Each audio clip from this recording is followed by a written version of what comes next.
এখন তো বিতর্ক বাহাস মানে হলো মার মার কাট কাট। এই জন্য আজকাল যত বিতর্ক বাহাস হয়, ইন্টারেস্টিং বিষয় হলো এগুলাতে কেউ হারে না। কি লাভ রে ভাই? এই টাইপের বাহাস সাহাবীরা তো পরের কথা, ইসলামের সোনালী যুগের কখনো কোনো কালে কেউ ছিল বলে বলতে পারবে না। ইসলামী শরীয়তের সুন্নত, নফল ও মুস্তাহাব মাসালা নিয়ে বিতর্ক বাহাস করা জায়েজ আছে কিনা? নবী সাল্লাল্লাহু আলাইহি সাল্লাম তার পরবর্তী সময়ে সাহাবাগণ কি এই সমস্ত বিষয় নিয়ে বিতর্ক বহস করেছেন কিনা? দেখুন, বিতর্ক বহস এটা যদি কোনো বিষয় নিয়ে হয়, আলোচনা, পর্যালোচনা,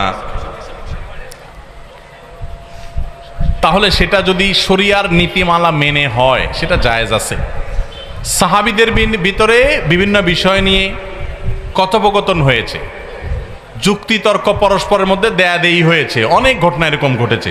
একজন একটাকে বলেছেন, তার সপক্ষে তিনি যুক্তি দিয়েছেন, আরেকজন তার সপক্ষে তিনি দলিল প্রমাণ হাজির করেছেন। এটাকে আপনি বিতর্ক বলেন আর বাহাস বলেন, যে নামই বলেন, এগুলো সাহাবীদের মধ্যে ছিল। কিন্তু আজকাল বিতর্ক বাহাসের নামে যেগুলো হয়, এইরকম ফরম্যাট সাহাবীদের মধ্যে ছিল বলে আমার জানা নেই। এখন তো বিতর্ক বাহাস মানে হলো মার মার কাট কাট। মুসলমানদের সর্বাঙ্গে ব্যথা, হাজারটা বিপদ, হাজারটা সমস্যা। এর মধ্যে আমরা দেখা যায় ছোটখাটো বিষয় নিয়ে এমনভাবে বিতর্ক বসায় লেগে যায়, এমনভাবে গ্রুপিং করতে লেগে যায় যে মনে হয় ইসলামের সবচেয়ে বড় সমস্যাই হলো এগুলো। এমনি তো যে কোনো মাসআলা নিয়ে আলোচনা হতে পারে, পর্যালোচনা হতে পারে, দলিল দেওয়া, পাল্টা দলিল দেওয়া হতে পারে। সেটা একটা শালীনতার মধ্যে, সেটা একটা ভদ্রতার মধ্যে, সেটা সময়, সেটা বিভিন্ন উসুল, নিয়ম নীতি এগুলো মেনে হতে পারে। কিন্তু আজকাল এগুলো বেশিরভাগ ক্ষেত্রে হয়ে গেছে ইগোর কারণে। এগুলো আমাদের অনেকটা জেদ খেদের বিষয় হয়ে গেছে। এখানে হক অন্বেষণ করার চাইতে জেদ খেদটা বেশি গুরুত্বপূর্ণ হয়ে গেছে। এই জন্য আজকাল যত বিতর্ক বাহাস হয়, ইন্টারেস্টিং বিষয় হলো এগুলাতে কেউ হারে না। কেউ হারেনি। কোনো বাহাসে কেউ হারছে শুনছেন আজ পর্যন্ত? সব পক্ষই জিতে, সবাই মনে মনে খুশি। হ্যাঁ, আমরা জিতে গেছি, আমাদেরটা হক প্রমাণ হয়ে গেছে। একজন বলে আমারটা হক প্রমাণ হয়ে গেছে। কি লাভ রে ভাই? ভাইরা আমার, বহস শব্দের অর্থ হলো অনুসন্ধান করা। সত্য অনুসন্ধান করার চেষ্টা যদি থাকে, তো এই গতানুগতিক এখনকার যে আজকাল মার মার কাট কাট টাইপের বাহাস, বিশেষ করে বাহাসে লাঠিসোঁটা নিয়ে যায় অনেকে, আছে না নেই? আহারে মুসলমান, এই টাইপের বাহাস সাহাবীরা তো পরের কথা, ইসলামের সোনালী যুগের কখনো কোনো কালে কেউ ছিল বলে বলতে পারবে না। আল্লাহ তাআলা আমাদের সবাইকে ইখলাসের সাথে কোরআন হাদিস চর্চা করার তৌফিক দান করুন।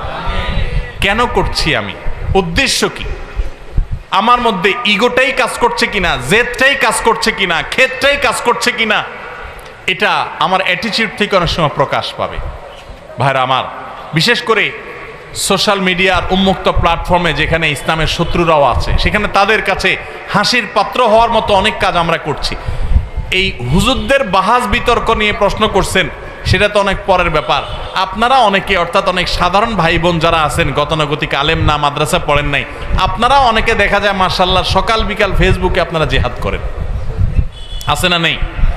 এই মাসালা নিয়ে জিহাদ, ওই মাসালা নিয়ে জিহাদ, এই হুজুরের পক্ষের লোক ওনার পক্ষে জিহাদ করে, আরেক হুজুরের পক্ষের লোক তার পক্ষে জিহাদ করে, ওই হুজুরের পক্ষের লোক আরেক হুজুরের গোষ্ঠী উদ্ধার করে, সওয়াবের কাজ মনে করে। আছে না নাই? আল্লাহ তাআলা আমাদেরকে হেদায়েত দান করুন, বলুন আমিন।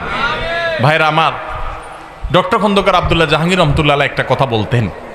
স্যার বলতেন, দেখেন, আমরা হুজুররা গন্ডগোল করবো, এটা আমাদের ব্যাপার। আপনারা সাধারণ মানুষ কি দুঃখে এখানে ঢুকে নিজের ইমান আমল নষ্ট করতে আসেন? কেন কেন আপনি কোন হুজুরের পক্ষ নিয়ে এসে আরেক হুজুরের গালি দিয়ে নিজের ইমান আমল নষ্ট করতে আসেন? কে শিখেছে আপনাকে ইসলাম? যেই হুজুরের ভক্তি আপনাকে আরেক হুজুরকে গালি দিতে শিখিয়েছে ফেসবুকে, সেই হুজুর আপনার প্রকৃত ইসলামের শিক্ষক হতে পারে না। যদি আপনি কারোর অনুসারী হওয়ার পর অন্যদের ব্যাপারে আপনার ভিতরে হিংসাত্মক মনোভাব আসে, শত্রুতাপূর্ণ মনোভাব আসে, বা তাদের গোষ্ঠী উদ্ধার করাটাকেই একমাত্র ইসলামের কাজ মনে করেন, সারাদিন রাত এগুলোই শুধু করতে থাকেন, তাহলে বুঝতে হবে আপনার ইসলামের শিক্ষক পরিবর্তন করতে হবে। ভাইরা আমার, শত শত আগুন ইসলামের উপরে লেগে গেছে আজ। আর আমরা ব্যক্তিগত বিষয়গুলো নিয়ে আমরা একের বিরুদ্ধে অন্যে কাদা ছড়াছড়ি করছি। লজ্জা হয়। মাহফিলের মঞ্চকে আমরা পরস্পর বিষোদ্গারের জায়গা হিসাবে বানিয়ে নিয়েছি। আল্লাহ তাআলা আমাদেরকে হেদায়েত দান করুন। আপনারা সাধারণ মানুষ অন্তত আল্লাহর হস্তে এই সমস্ত কাদা ছড়াছড়ি পাল্টাপাল্টি কাজকর্মে নিজেদেরকে নিয়োজিত করবেন না। আপনার কাছে যেটা সঠিক মনে হয় আপনি সেটা আমল করেন। আল্লাহর কাছে দোয়া করেন, আল্লাহুম্মা আরিনাল হাক্কা হাক্কাও ওয়ারযুকনা ইত্তিবাআহ ওয়া আরিনাল বাতিলা বাতিলাও ওয়ারযুকনা ইজতিনাবাহ। আল্লাহ, আমার কাছে যেটা সত্য, আপনার কাছে যেটা সত্য সেটা যেন আমার কাছে সত্য হিসাবে উদ্ভাসিত হয়ে যায়, উন্মোচিত হয়ে যায়। আমি যেন সত্যটা বুঝতে পারি। আল্লাহ আমাকে হেদায়েত দান করেন। ইহদিনাস সিরাতাল মুস্তাকিম। আল্লাহর কাছে বিশেষ দোয়া করেন, চোখের পানি ফেলেন। আপনি যদি সত্যটা উপলব্ধি করতে পারেন আপনি অহংকারী হবেন না, আপনি বিনয়ী হবেন। আজকাল দেখা যায় বেশিরভাগ বাহাস বিতর্ক আমাদেরকে অহংকারী করে দেয়, আমাদেরকে বিনয়ী করে না। এমন বাহাস বিতর্ক আপনারা কখনো শুনছেন কিনা যায় না, আমি কখনো শুনি নাই যে ভাস বিতর্কের পর, অর্থাৎ আমাদের সমাজে ভাস বিতর্ক হয় সচরাচর, এগুলো কথা বলছি, যে ভাস বিতর্কের পর কেউ না এক পক্ষ বলেছে যে যাক আলহামদুলিল্লাহ আমি আমার ভুলটা বুঝতে পেরেছি, আমি আসলে ভুলের মধ্যে ছিলাম, সরি, আমি আমার প্রতিপক্ষ ভাইয়ের কথাটা মানছি কারণ আমার কাছে সত্য মনে হয়েছে। এরকম শুনছেন কখনো? এই জন্য বলছে যে বিতর্ক বাহাসে কেউ কোনোদিন হারে না, এবং সেখানে সত্য খুব কমই জিতে, তার্কিক জিতে। যার তর্কের গলার জোর, চাপার জোর যত বেশি, বেশিরভাগ সেই জিতে। ঠিক না বে ঠিক? এগুলো নাজায়েজ আমি বলছি না, শরিয়ার গণ্ডিতে উসুল মেনে যদি হয় অবশ্যই হতে পারে, কিন্তু সেগুলোতে সৌন্দর্য থাকা উচিত। খুব দুঃখজনক বিষয়, ইসলামের গুরুত্বপূর্ণ একটা বিষয় হলো আখলাক। সে আখলাক আজ আমাদের নিজস্ব মুসলমান ভাইদের সাথে আমরা দেখাতে পারছি না। ভিন্ন মতের মুসলমান, সেও তো আমার ভাই দিন শেষে, কেন তাকে আমি শত্রু মনে করব?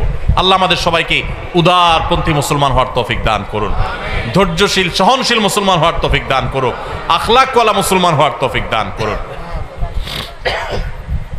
শেষ প্রশ্ন, আমার এই রমজানের তারাবি নামাজের প্রতি 2 রাকাতের তাশাহুদ দুরূদ শরীফ ঠিকমতো পড়ে শেষ করতে না করতে ইমাম সাহেব সালাম ফিরিয়ে ফেলতেন।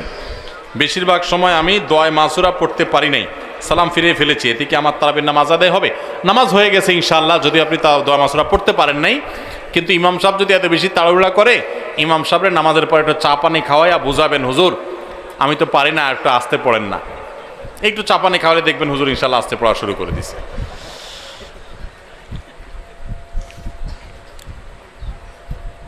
আমাদের এলাকার একজন বলে মাইকে আজান দেওয়া শিরিক। মাইকে আজান হয় আমার মসজিদে নামাজ পড়লেও নাকি নামাজ হবে না। ভাই, শিরকের মানে কি? শিরক মানে হলো আল্লাহর সাথে কাউকে কি করা? শরীক বানানো, পার্টনার বানানো, শেয়ার বানানো। মাইকে আজান দিলে আল্লাহর সাথে কিভাবে কারোর সাথে শেয়ার হয়? এই যদি এরকম কথা যদি কেউ বলে থাকে, উনি শিরক শব্দের অর্থই বুঝে নেই। বুঝতে পেরেছেন তো? মাইকে আজান জিনিসটা কি? এই যে আমি কথাটা বলতেছি, কথাটা শুধু মাইকের মাধ্যমে আপনাদের পর্যন্ত চলে যাচ্ছে, এই তো, আলাদা কিচ্ছু না। তো মাইকে কথা বলা, মাইকে আজান দেওয়া, এগুলো জায়েজ হওয়ার ব্যাপারে পূর্বে পশ্চিমে উত্তরে দক্ষিণে সারা পৃথিবীতে উল্লেখযোগ্য কোনো আলেমের কোনো দ্বিমত নাই, কোনো দ্বিমত নাই। অতএব এটা নিয়ে নতুন করে সংশয় তৈরি করা, এটা মূর্খতা ছাড়া আর কিছুই নয়। যদি কোনো ভাই এটা বলে থাকেন, আল্লাহ তাদেরকে হেদায়েত দান করুন, আমরা দোয়া করি।